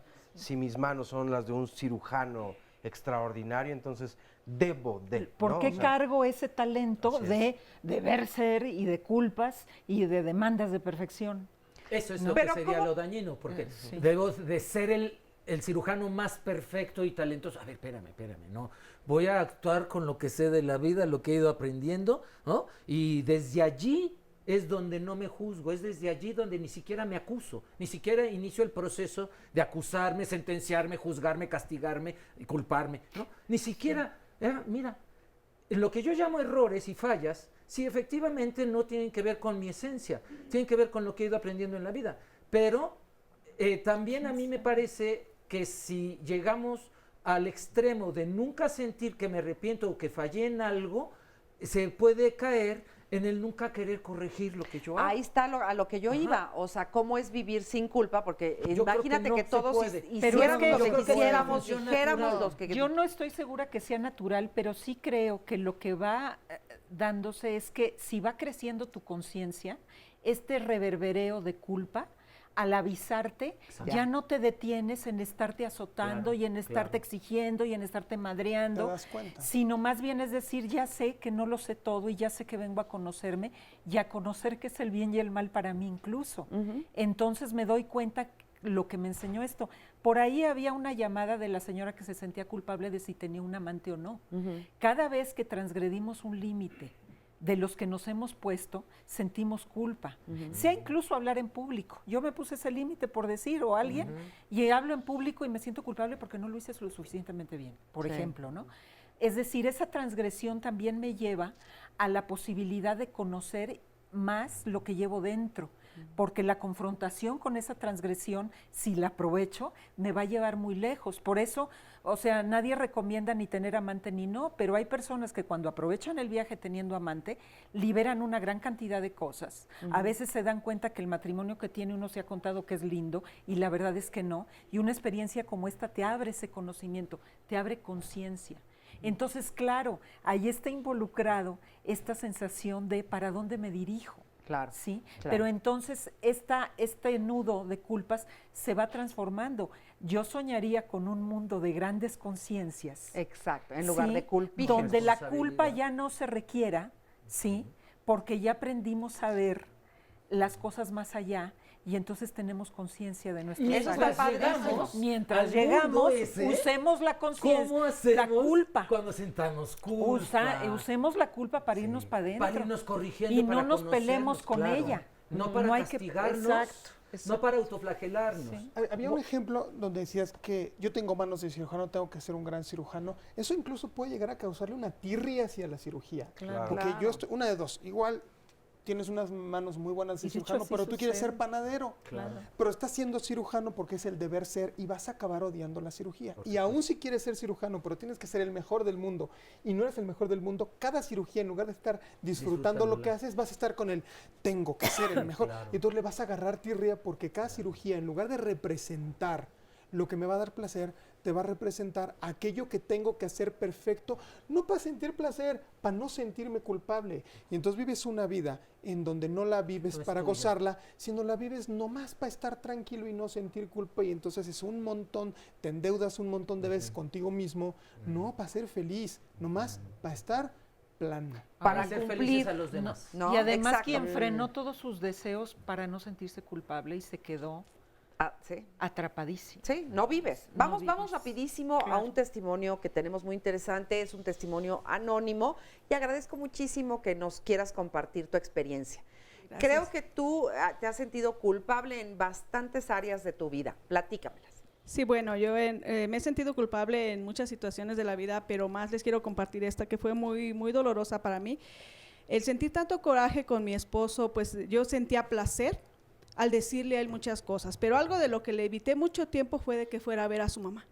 Y no vas a ir a ver a tu mamá. Y le decía, dame dinero porque voy a comprarme esto, voy a comprarme el otro.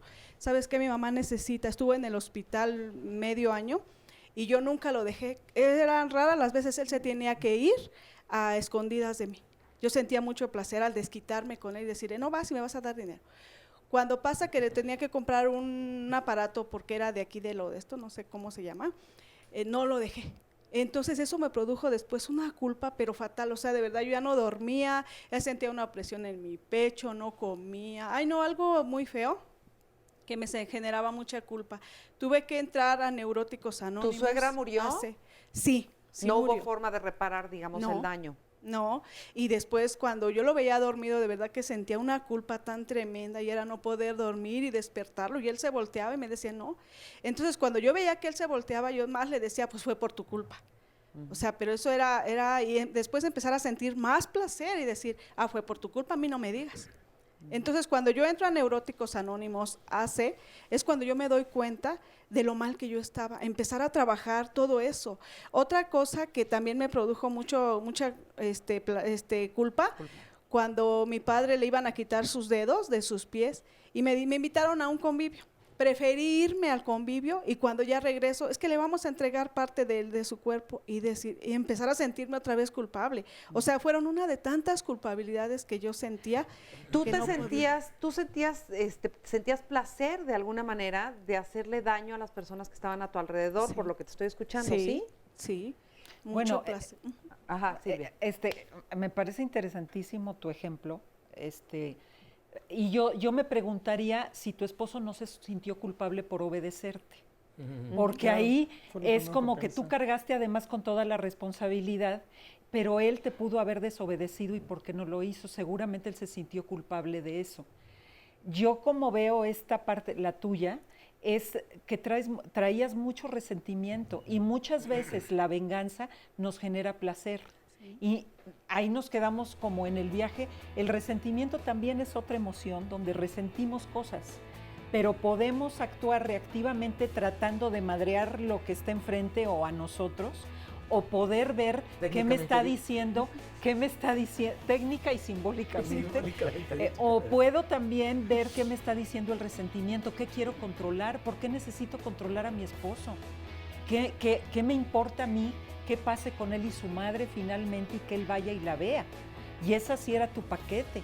Pero una manera de ayudarte es que también veas por qué él tiene la necesidad de haber sido obediente. Y ese es el paquete de él. ¿Sí? Vamos a una pausa rápidamente. Muy buena respuesta, la verdad. Nos deja pensando. Te agradezco tu testimonio. Vamos rápidamente a una pausa y regresamos con más. Tenemos muchas llamadas también. No se vayan.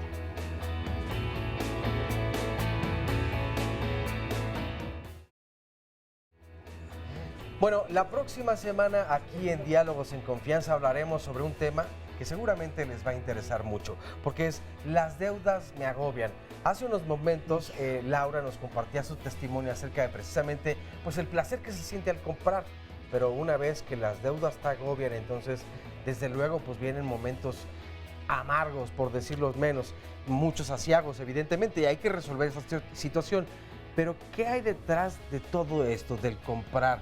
Porque vamos a comprar y, bueno, es una felicidad maravillosa. Sí, me cuentan eso. Entonces, la próxima semana vamos a estar hablando justo de eso, pero además, sobre todo también, ¿qué hacer cuando ya estás hasta acá de cuentas, hasta acá de deudas? ¿Cómo puedes salir adelante? ¿Cómo puedes reorganizarte, organizar tu vida, organizar tus finanzas? Porque sin duda, pues si tienes mal las finanzas no puedes estar contento, tranquilo por la vida. Entonces, es un punto que aunque parezca un poco ajeno, material, no emocional, tiene mucho que ver con lo emocional. Entonces, la próxima semana los invitamos a que vengan al estudio con nosotros y a que juntos encontremos estas soluciones que nos hagan ordenar nuestras finanzas, ordenar la vida para poder estar felices y en paz. Y además, ¿cuánto de ese endeudamiento no es también endeudamiento emocional? Así es. ¿Cuánto de lo emocional entonces en realidad está allí depositado por esperanzas de alguna solución? Bueno, 53 41 44 35 el teléfono para que marquen a partir de este momento y aparten su lugar, y nos vemos el miércoles de la próxima semana aquí a las 9:30 en punto. Resumen y regresamos. Porque solo es pecado lo que es contra tu conciencia. Y es gozosísimo estar en la vida. Estamos solamente como viendo el placer como algo sexual. Cuando Freud hablaba de placer sexual, hablaba del sexo de manera muy amplia. El sexo no como genitalidad, sino el sexo como sensación personal, tanto física como mental. Placer es darme tiempo a mí y lo que yo necesito hoy. Y a veces lo sexual es lo que necesito, por eso lo asociamos tanto. El ser humano que cancela el placer, que ya no desea nada, se mete en un problemón. El problema es estar deseando siempre satisfacer tu deseo en función de un tercero o de algo externo. Si yo te prohíbo a ti ser todo lo que tú deseas ser y además te hago rehén de una moral que yo pongo, pues ya tuve poder sobre ti. Los valores son aquellas actitudes que para mí valen en mi vida. ¿Cuándo me va a dar culpa? Cuando yo me salgo de vivir de esos valores que ya heredé. Los valores son límites. Yo ya acepté mi código de valores. A partir de eso, no acusarme. No basta pedir perdón a alguien si le hiciste daño. Pregúntale qué necesita de ti para que ya quedemos tablas. No. Si alguien quiere que te arrastres, no te está perdonando, se está vengando. En todo aquello que vale la pena de tener, incluso en el placer, hay un punto de dolor o de tedio que ha de ser sobrevivido para que el placer pueda revivir y resistir. Gilbert Keith Chesterton, escritor británico. Hay un remedio para las culpas: reconocerlas. Franz Grillparzer, dramaturgo austriaco. Hay una palabra que hasta ahorita creo que no la hemos mencionado lo suficiente, por ahí salió hace rato, que tiene que ver con cambiar la palabra culpa por responsabilidad. Hacerte responsable de aquella cosa que hiciste o que no hiciste o que omitiste o que pensaste, y hacerte responsable de ello y entonces actuar en consecuencia, que es lo que hemos venido diciendo a lo largo de este programa. Vamos a escuchar otro testimonio también. Gracias por estar con nosotros. Cuéntame. Bueno, buenos días. Bueno, en mi caso personal, reconozco que la culpa es tan vieja como la raza humana. Ajá. ¿Sí?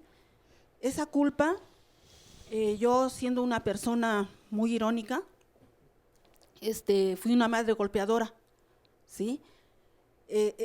Esos golpes que yo le llegué a dar a mis hijos, y cuando yo los veía dormidos, pues yo me hincaba ante ellos a pedirles perdón. ¿Sí? Me causaba mucha culpa, y esa culpa me llevaba a flagelarme. Esta mano pegó, pues esta mano me la golpeaba sobre la pared, ¿sí? Otra de las cosas que fui igualmente una esposa muy manipuladora, ¿sí?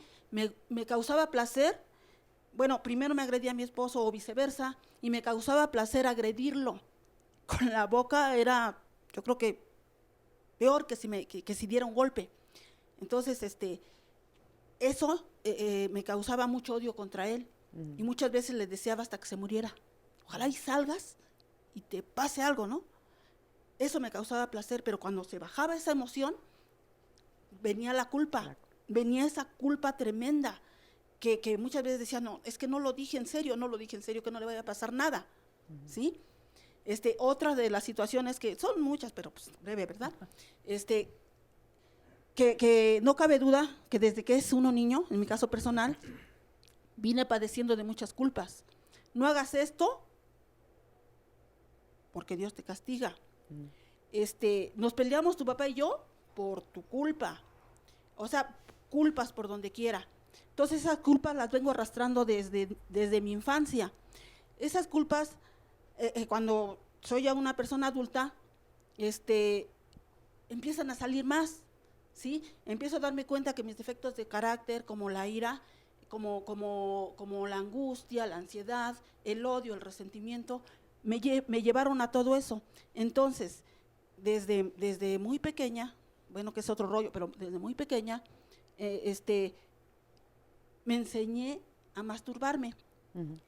Entonces, yo fui descubriendo el por qué me masturbaba, porque después de la culpa yo sentía igual o viceversa, ansiedad, miedo, ya no sentía las ganas de vivir, ¿sí? Pero yo quería sentir un placer. Muchas veces buscamos ese placer en el gusto, ¿verdad? En el gusto, en el olfato. ¿Y te sentías culpable también de masturbarte o no? Claro que sí, mucha culpabilidad. Y por ejemplo, hoy en día, ya que has podido ver todo esto, fíjate todo lo que has podido ver, ¿no? De todas estas culpas que has ido cargando a lo largo de tu vida. Hoy, ¿cómo las manejas? Hoy, ¿cómo te sientes? Hoy, ¿qué haces con esto? Hoy las manejo de esta manera, de que me acepto que soy una persona con muchos errores, que la riego.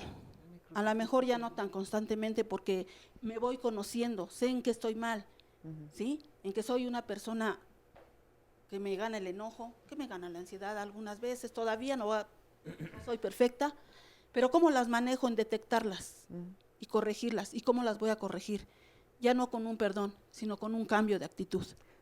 Muy importante, la verdad, y además te agradezco mucho que lo hayas compartido con nosotros hoy. Bueno, Pero fíjate, opinan de esto? me llama mucho la atención cómo dices, mi ira era uno de los defectos de mi carácter. Y yo creo que ahí está esta parte donde hemos aprendido a leer tan mal lo que sentimos, que lo volvemos un defecto nuestro. Parte de la esencia. Y tú lo que estás expresando es que eres una mujer que desde niña, pues ya ahí ya dijiste una cosa que es para enojar a cualquiera, hasta una rabia espeluznante, y eso es muy saludable, porque de niño nos damos cuenta de muchas cosas y luego las tenemos que tapar, de que te hagan culpables de cosas que tú no tienes ninguna responsabilidad. Y entonces que te agarren muchas veces los papás o quien sea como de basurero. Me doy cuenta que eres una persona que creció con mucho enojo y lo que no supiste es cómo hacerle, porque estabas con condenas para ti, con corajes con el otro, a controlarlo, a madrearte a quien se te pusiera enfrente. Y es no entender qué enojada estoy. Y entonces me siento culpable por los sentimientos que albergo. Y eso es lo que aprendemos y ahí nos quedamos. Y luego tengo que ser bueno, cambiar de actitud, tener una terapia que me corrija. Pero dentro de esa terapia sería bueno, o sea, es buena cuando sí reconoces, vengo muy enojada. Y aunque amo a los míos, no pude refrenar ese enojo porque es algo que me ganó. Y es no pude con acumulable. eso. Y se Porque acumula además, y se recicla. Eckhart Tolle le llama el Claro. cuerpo del dolor y Sí. dice, y aquí aprovecho para los dos testimonios, hablan de este Sí. desquite. Me Sí. daba placer desquitarme, Claro. ¿no? La venganza. La venganza. Y ahí Poder la sacar pregunta lo que es, ¿con quién te quieres vengar, desquitar de a de veras? Porque el esposo, los hijos, realmente ahí simplemente están siendo un fantasma de alguien de tu pasado que te lastimó y te llenó de daño y de... No, y vuelves ¿no? a agarrar de basureros a los que ves Y débiles, eso te ¿no? vuelve a retroalimentar Y te el vuelve- odio a ti mismo, vuelve, etcétera. sí. Entonces, lo primero es reconocer que traigo un gran enojo y no es contra esta persona, sino es acumulado en mi pasado y que esta persona... tú dices, ya voy controlando más mi carácter porque me voy más conociendo más. De allí viene la palabra conciencia, con conocimiento. Conforme tú vas conociéndote más, vas dándote cuenta. Pero sí es importante que siempre que, para mí, es importante que si alguien causa daño y eso le genera un placer, hay una venganza que no está reconociendo de un daño que recibió y que no está reconociendo, y que ese motor de esa ira no está en tu esencia, no está en tu carácter, sino que es una defensa todavía muy infantil, pero ya con las armas de una adulta. Ya no juega con sonajas, sino con pistolas. Sí. Y entonces ya puede hacer un daño que después le causa a sí misma más daño. Y se vuelve... Y aunque entendamos este siglo, tampoco estamos diciendo que es justificable, porque entonces yo puedo decir, no, pues es que a mí me fastidiaron en mi infancia no estoy y ahora... corrigiendo. No Entonces, corrijo. Mi labor es, No al asumo. darme cuenta, corregir. Así es. Enrique. Y corregir en acto. Claro. Lo que la señora dijo es muy cierto. Romper ese ciclo. Decía Woody Allen, no digas las cosas, hazlas, porque cuando las haces se dicen 2 veces. Sí. Entonces yo decirte, oye, discúlpame por lo que hice, prometo ya no volverlo a hacer, pero lo vuelvo a hacer 3 días después, lo vuelvo a hacer 4 días después. No, Tengo que estar haciendo. Es como cuando vas a la confesión que te dicen que necesitas propósito de enmienda, no volverlo a hacer. Porque si yo repito el acto todo el tiempo, de nada sirve que yo te diga, discúlpame, no lo vuelvo a hacer, porque la disculpa no viene en pro de no volverlo a hacer, viene en pro de quitarte el momento incómodo de culpa. Yo le pido a Juan Carlos una disculpa, no para curar un poco este asunto, tanto mío como de él, sino para que él me disculpe y yo me pueda sentir más tranquilo. 3 días después lo vuelvo a hacer porque no estoy arreglando nada estoy de fondo. parchando. Sí. Y fíjate, la responsabilidad me gusta un significado que me mostraron del hebreo, que tiene que ver con responderme a mí mismo, que eso es como la raíz de la responsabilidad. La habilidad de responder. Y esta habilidad de responderme a mí, yo necesito descifrarme y dejar de poner afuera eso que no quiero ver hacia adentro en mí, ¿no? Así es. Y bueno, por ejemplo, para quienes tienen hijos chicos, digo, nadie duda de que nuestra educación en la mayoría es sumamente culpígena. Cómetelo todo porque hay niños que se están muriendo de hambre. Agradece que tienes trabajo porque hay gente que ni trabajo tiene. Y así, con todas estas frases, estas maneras y estos mensajes, nos comunicamos en la vida unos con otros culpa. Y somos chantajistas y somos controladores y lo hacemos a través de la culpa. Entonces, vamos a ver ahorita qué nos dicen las llamadas, pero sí me gustaría que a manera también de cierre nos pudieran decir qué podemos hacer para no tratarnos unos a otros con esta culpa como castigo a si tú no haces y no eres y no dices todo lo que yo espero que hagas, digas y pienses, entonces te culpo a ti de mi desgracia o de cómo me va mal, ¿no? Fíjate, me llama mucho la atención este comentario de Gabriela Hernández. Dice, bueno, en este momento siento culpa por estarlos viendo echadota en la cama esperando que pase el huracán Marty. Besos desde Ixtapa. Bueno, ¡ay, qué rico! Pero sí, pues saludos desde luego. Exacto. Bueno, nos han llamado de varios estados de la República y ciudades, así que saludos a todo el mundo con mucho gusto. Pero me hace reflexionar en algo. Alguien también planteaba el asunto de la ausencia de culpa. Y cuando se viene un desastre natural, hace pocos días recordábamos el terremoto de la Ciudad de México hace 30 años, ¿no? Y en realidad yo diría que por parte de la mayoría de la población hay un sentimiento de solidaridad y una acción así. Una gran conciencia. Una gran conciencia. Sin embargo, hay personas que en realidad no sienten ni esta necesidad de ayudar o de solidarizarse y no sienten tampoco culpa en ello. ¿Cómo podríamos también distinguir estos dos casos donde aparentemente estaríamos obligados, y otra vez habla de un deber ser, a prestarle... responder. Así es. A responder. La indolencia cuando también tal vez viene no de te un nace, daño. ¿no? Cuando yo soy incapaz de dolerme del dolor ajeno, también quiere decir que huyo de mi propio dolor. Cuando dicen, no llores, porque me vas a hacer llorar, ¿no? Bueno, pues lloremos juntos. Entonces, creo que cuando hay alguien que no se solidariza, no está tampoco terminando de amarse a sí mismo. Yo creo que la dinámica sana del amor es, primero me amo a mí, luego te amo a mí. A ti. A ti. Luego, primero me amo a mí, luego te amo a ti. Si se queda solo en mí, se estanca. Si se queda solo en ti, me vacío. La dinámica sana tiene que fluir. ¿Cuándo tengo la oportunidad de que esto fluya? Cuando veo que alguien necesita algo, por poquito que yo tengo y que sí puedo aportar.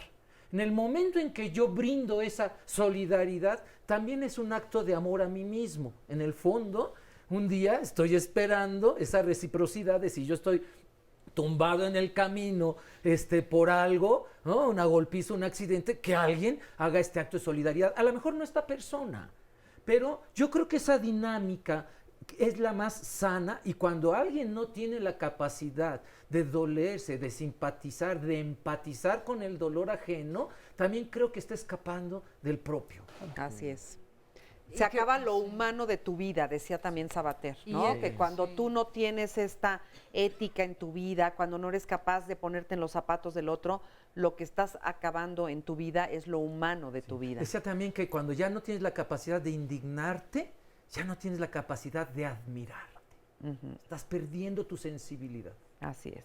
Y yo creo que esto que preguntabas hace un momento, a mí me parece que tenemos que replantear concepciones muy erróneas que traemos y que nos llevan a desvirtuar toda esta experiencia de la vida y a llenarnos de culpa. Y una de ellas, que tiene que ver con esto que decías de cómo educamos a los niños, es darnos cuenta que nuestro cuerpo es una enorme sabiduría, singular de mí, y que el asunto es confiar en la sabiduría de ese cuerpo. Entonces, si yo le quiero meter jamón y él se quiere meter pan, bueno, hay algo de sabiduría en eso.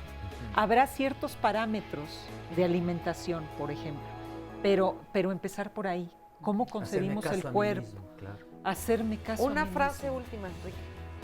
No todas vamos a tener culpas que no sabemos de dónde surgen, que son culpas que están más allá de nuestra conciencia, y creo que buscar ayuda, los tres somos profesionales en eso y hay muchos más allá afuera, hay que buscar ayuda profesional, si solos no podemos, se vale y se vale bien. Y el deseo. Y aprender a que vamos a vivir con la culpa toda la vida, aprendiendo a corregir, se nos va. Hacernos responsables. Muchas gracias, hasta la próxima semana. Yo soy Marisa Escribano, a nombre de Oscar Virués también, les agradecemos su presencia.